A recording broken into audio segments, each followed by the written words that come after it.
Hi, in this video I will show you how to add TVOC air quality monitor to the Aqara Home Smart System.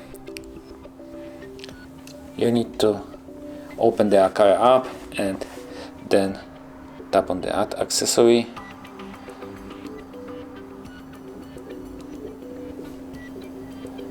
Search for the TVOC air quality monitor and tap on it. Choose a hub. You need to add hub before you proceed with that operation. You can check how to add Hub M2 on our other movie on our channel.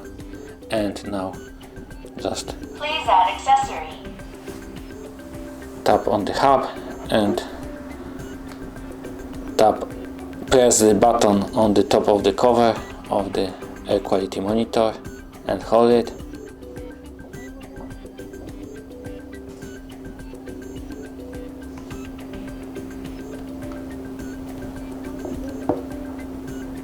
Accessory added successfully. Okay, and as you can see, we successfully added air quality monitor. Now just choose which information you want to be shown on the app main screen. You can change name, change location and tap done to confirm all the changes. Thank you for watching. If you like this video, subscribe to our channel and give us a like.